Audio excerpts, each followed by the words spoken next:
Before we begin, please note that this video contains AI-generated visualizations, is strictly for educational purposes, and is not financial advice.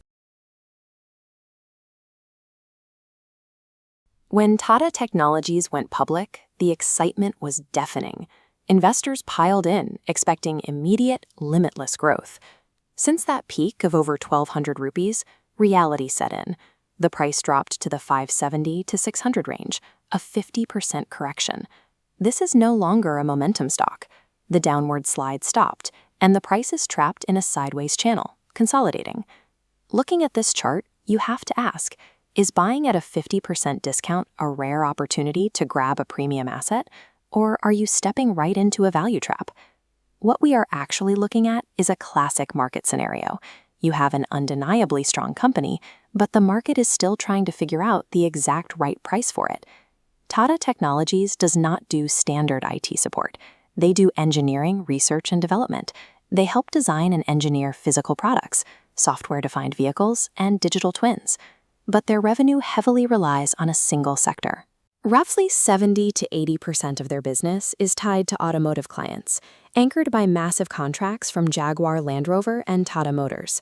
That concentration creates an immediate vulnerability. Whenever global vehicle sales slow down or automakers pause their R&D spending, Tata Tech feels the hit directly. Despite that exposure, the internal mechanics of the business are incredibly efficient. They operate an asset-light model, delivering return on equity around 18 to 20% and return on capital employed hitting 23 to 25%. They are exceptionally good at turning capital into profit. But that pristine financial engine is currently chained to the highly cyclical ups and downs of the auto industry. Management knows this concentration is a problem. Their primary strategy right now is to aggressively build out capabilities in completely different industries to dilute that auto dependency. This chart tracks their aerospace division. Over 4 fiscal years, revenue here has grown 8 times over as they expand into airframes, propulsion, and aviation services. They are also diluting their reliance on Tata-affiliated brands by bringing in massive global competitors like BMW and Volkswagen. The work they are doing for these clients is moving up the value chain. They are shifting away from pure mechanical engineering and deeper into high-margin integrations like software-defined vehicles and AI-powered diagnostic tools. These are all the right moves for a resilient future. However, these new verticals simply aren't large enough yet to offset the immediate financial sting when the core auto sector has a weak quarter. Beyond their external clients, Tata Tech operates with a massive structural advantage, the broader Tata Group ecosystem.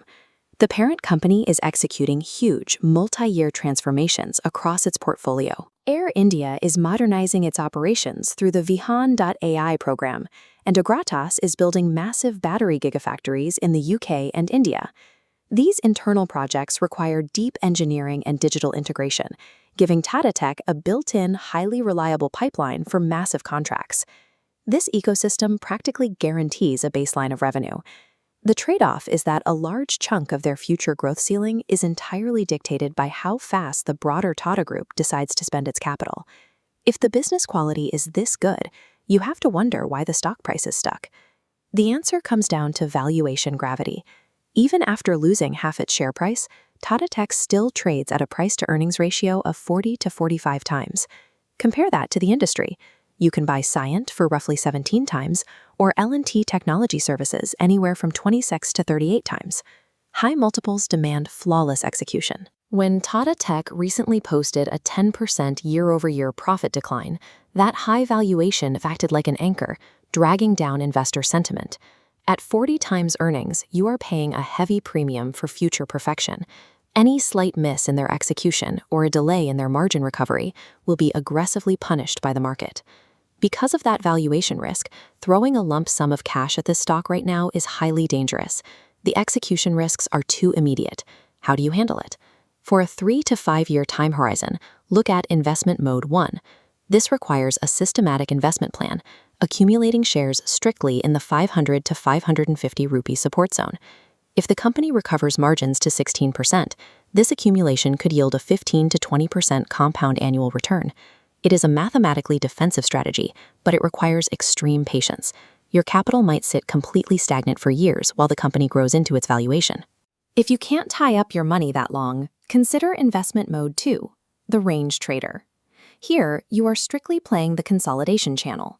You buy near the strong support base of 500 to 520, and you sell as it approaches the supply zone between 650 and 700. This strategy generates smaller but highly consistent returns for your portfolio. The obvious trade-off is that if the stock breaks out of this channel, you cap your upside entirely. Finally, there is investment mode 3 for the aggressive investor. You stay completely on the sidelines until a confirmed price breakout above 700 or a flawless earnings report proves the growth engine is back. By doing this, you protect your capital so it can work elsewhere in the meantime. The cost of that safety is sacrificing the bottom 20% of the upward move. When you lay all the facts out, the final scorecard is clear. The underlying business quality is strong. But the valuation remains expensive, and the immediate timing is suboptimal. Tata Technologies is a stellar business, currently sobering up from a massive hype cycle. The company will likely figure it out, but your job is to match your buying strategy directly to your level of patience.